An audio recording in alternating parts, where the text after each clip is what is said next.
Nobody can curse whom God has blessed, and you are the blessed people of the Lord. कोई भी श्राप नहीं दे सकता उसको जिसको परमेश्वर ने आशीष दी है, और आप परमेश्वर की आशीष पाए हुए लोग हैं। Amen. I want this truth to go in your heart and establish it. I am blessed of the Lord. मैं चाहता हूं ये हकीकत आपके दिल की गहराई में उतर जाए कि आप परमेश्वर के द्वारा आशीषित हुए हैं। No power in hell can reverse the blessing that God has ordained for you. इसका मतलब नरक की कोई भी ताकत उस आशीष को पलट नहीं सकती जो परमेश्वर ने आपकी जिंदगी पे दे दी है। People can hire the best witch doctors. लोग सबसे अच्छे ओझा तांत्रिक को बुला सकते हैं। Let them do what they are doing. उनको जो करना है करने दो। No power is powerful enough to penetrate the blessing of the Lord. कोई भी ताकत इतनी ताकतवर नहीं है कि परमेश्वर की आशीष को भेदते हुए अंदर आ सके। I have a word that has ministered me so much, and I'm sure it is going to minister to you. मेरे पास वो वचन है जिसने मुझे बहुत प्रोत्साहित किया है, बहुत सेवकाई की उस वचन ने मेरे लिए, तो मैं जानता हूं आपके लिए। You can be seated, please. आप बैठ सकते हैं अपने स्थानों पर।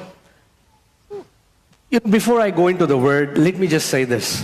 इससे पहले कि मैं वचन में जाऊं, मैं ये कहना चाहूंगा, the fruit of a ministry or a fruit of a teaching is not revealed by how many people hoot and shout when the word is being preached. एक सेवकाई का ये एक प्रचार का फल तब नहीं मालूम होता जब कितने लोग चिल्लाते हैं, उस पर प्रतिक्रिया करते हैं। It's awesome when you enjoy the word. बहुत अच्छी बात है जब आप वचन का आनंद लेते हैं, बहुत मजा। But what I'm saying is, लेकिन मैं ये कह रहा हूं, if you're following some teaching, where is your life after 2 years, after 3 years, after 4 years? The fruits in your life reveal the truth you've been hearing. अगर आप किसी शिक्षा के अधीन आकर उसको सुन रहे हैं तो 2 साल के बाद आपकी जिंदगी में क्या फल है, 3 साल बाद क्या फल है, 4 साल बाद क्या फल है उसका, उससे मालूम होगा कि आप किस शिक्षा के अधीन हैं और क्या सुन रहे हैं। And with great confidence I can say that people who have submitted themselves to the teaching of faith here have evidence in their life. और बड़े साहस के साथ मैं ये बात कह सकता हूं कि जिन लोगों ने अपने जीवन को समर्पित किया है विश्वास के उस वचन के लिए जो यहाँ सिखाया जाता है, उनके जीवन में सबूत है उस प्रचार का। Amen. Amen. Jesus said every tree shall be known by its fruits. यीशु ने कहा हर एक पेड़ अपने फलों के द्वारा जाना जाएगा। So the intention is not to fill our heads. तो हमारा जो ध्यान है वो अपने सरों को भरने पे नहीं है। The intention is हमारा मकसद ये है to be a witness. कि हम एक गवाह बन जाएं, सबूत बन जाएं। Amen. Amen. See, Jesus said, यीशु ने कहा, you shall receive power when Holy Spirit comes upon you, and you shall be my what? What? Witness. कि तुम सामर्थ्य को ग्रहण करोगे जब पवित्र आत्मा तुम्हारे ऊपर आएगा और तुम मेरे क्या ठहरोगे? गवाह ठहरोगे। Is it fasting prayer today? आज फास्टिंग प्रेयर है क्या वैसे? आप फास्टिंग प्रेयर कर रहे हैं? Okay, you can. Yeah. You can do better. बेहतर कर सकते हैं वैसे। Amen. Amen. So, what does a witness do? एक गवाह का क्या काम होता है? A witness produces evidence. एक गवाह का मतलब है सबूत पेश करना। So as a witness of Lord Jesus Christ, what witness are you giving that Jesus is alive? So प्रभु यीशु मसीह के गवाह होने के नाते आप क्या सबूत देते हो कि वो जिंदा है? If you just tell stories, अगर आप केवल कहानियां बताते हो, all the people in the world will tell you more stories. दुनिया के लोग आपसे ज्यादा कहानियां आपको बताएंगे। They have more stories than us. हमसे ज्यादा कहानियां हैं उनके पास। We don't give stories. हम कहानियां नहीं देते, We give evidence. हम सबूत देते हैं। We give evidence of the resurrection power of Lord Jesus Christ. यीशु मसीह के पुनरुत्थान की सामर्थ्य का सबूत देते हैं हम। We give evidence that Jesus is alive. हम ये सबूत देते हैं कि प्रभु यीशु जिंदा है। Do you know the Bible says the apostles were giving the witness of the resurrected Jesus. अब जानते हैं बाइबल कहती है जो प्रेरित थे वो जिंदा यीशु के प्रमाण देते चल रहे थे। If we really say that the God we serve is a living God, then my question to you is, what has that living God done in your life? अगर आप कहते हैं जिस परमेश्वर की मैं सेवा करता हूं वो जीवित परमेश्वर है, तो मेरा सवाल यह है उस जीवित परमेश्वर ने आपकी जिंदगी में क्या किया है?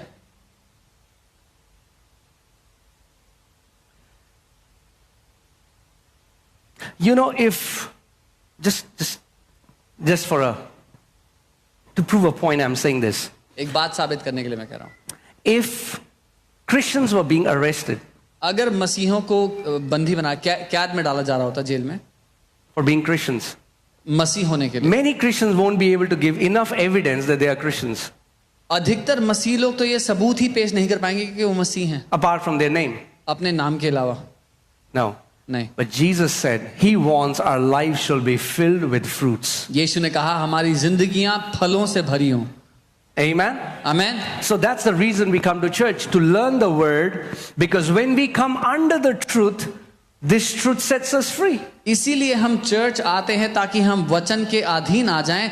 जब वचन हमारी जिंदगी में जाता है तो वो फलों को लाता है, हमें आजाद करता है। Amen? Amen. So the message that I want to share today is called living a blessed life. जो संदेश आज मैं देना चाहता हूं उसका शीर्षक है एक आशीषित, एक धन्य जीवन जीना। Living a blessed life. Say blessed life.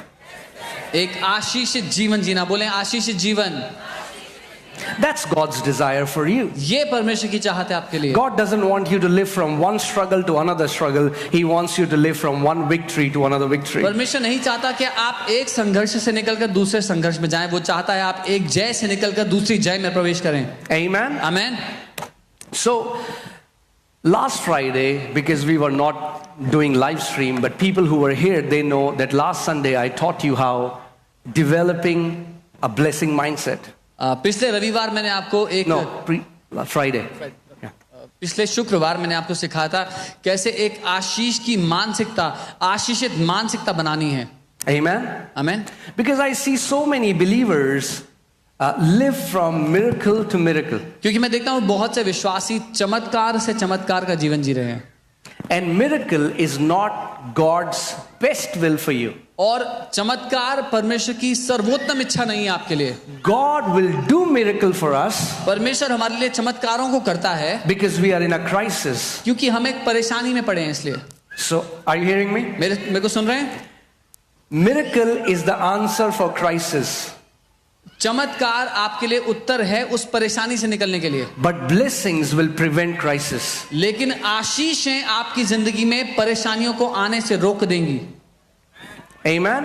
So it's God's desire that you live in the awareness of His blessing. तो परमेश्वर ये चाहता है कि आप उसकी आशीष के ध्यान को रख कर जिएं, कि आप उसकी आशीष के अधीन हैं। Okay, let's see this scripture. ये वचन देखते हैं। Say this after me. I believe the word. I receive the word. And the word produces bountiful fruit in my life.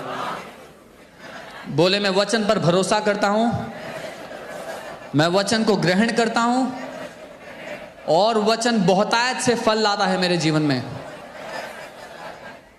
Amen. Amen. Joshua 5:12. Let's see the scripture. यहोशू 5 उसका 12 देखते हैं। Joshua 5:12. यहोशू 5 उसका 12। It says, then the manna ceased on the day after they had eaten the produce of the land.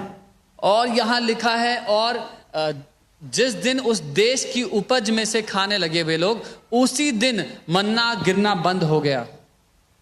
And the children of Israel no longer had manna. और इजरायलियों को फिर दोबारा कभी मन्ना ना मिला खाने के लिए। What do you want to eat? Manna? आप मन्ना खाना चाहेंगे? Okay. Awesome. God doesn't want you to live in manna. परमेश्वर नहीं चाहता कि आप मन्ना खाकर जिएं। Come on, turn to your neighbor and say, you need this word. अपने पड़ोसी को कहें आपको ये वचन चाहिए। Everyone who said yes, you need this word. हर किसी जिसने हाँ कहा आपको ये वचन चाहिए। See, when God brought Israelites out of Egypt, जब परमेश्वर इजरायलियों को मिस्र से बाहर लाया, they were in wilderness for 40 years. वो 40 साल जंगल में थे। And for 40 years, 40 साल तक God gave them manna. परमेश्वर ने उनको मन्ना दिया खाने को। But what was the condition? पर किस हालात में थे वो लोग? Today's manna आज जो मन्ना होता था could not feed them tomorrow. उससे वो कल पेट नहीं भर सकते थे। So if they will try to store the manna, अगर वो कोशिश करते हैं कि थोड़ा मन्ना बचा लेते हैं कल next सुबह के day लिए, it will rot. अगले दिन वो सड़ा हुआ मिलता What हो। does that tell you? ये क्या बताता है? Today's miracle आज का चमत्कार cannot sustain you tomorrow. आपके कल को सुरक्षित नहीं कर सकता। It is given for the crisis. वो उस परेशानी के समय के लिए दिया गया है। Okay? ठीक है। You had no rent to pay. किसी के पास रेंट नहीं था देने You के लिए, prayed, you prayed, आपने you prayed. प्रार्थना की। God answered that by a manna, by a miracle. प्रभु ने मन्ना के द्वारा उसको उत्तर दिया, चमत्कार के द्वारा।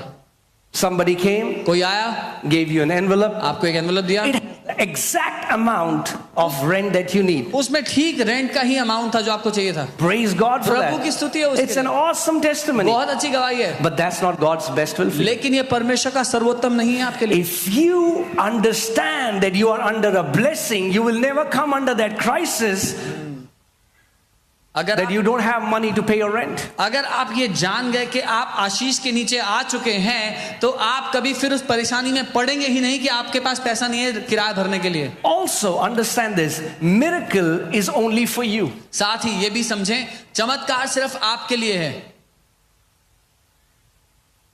Amen. Amen. When Jesus multiplied the bread, जब यीशु ने रोटी को कई गुना बढ़ा दिया, how many times did they eat from that bread? कितनी बार खा पाए लोग उसमें से? Miracle is only for that time. Are you guys with me? चमत्कार सिर्फ उसी बार के लिए है, समझे? So you exactly got the amount तो आपको that you need. उतना ही अमाउंट मिला जितने की जरूरत थी, But blessing is completely different. लेकिन आशीष में जीना बिल्कुल अलग बात है। When you walk in the blessing of the Lord, जब आप प्रभु की आशीष में जीते हो, not only you will have enough to pay your rent, you will have so much more that you will start paying other people's rent. सिर्फ इतना ही नहीं कि आप अपना रेंट भर पाओगे, आपके पास इतना बहुत आयत से होगा कि आप दूसरों के भी रेंट भर पाओगे। And that's God's will for you. और ये परमेश्वर की इच्छा है आपकी जिंदगी God में। told Abraham, Abraham, I am gonna bless you, and what will my blessing do? It will make you a blessing for the nations. परमेश्वर ने अब्राहम से कहा, अब्राहम मैं तुझे आशीष दूंगा और मेरी आशीष क्या करेगी? तुझे देशों के लिए आशीष बना देगी। So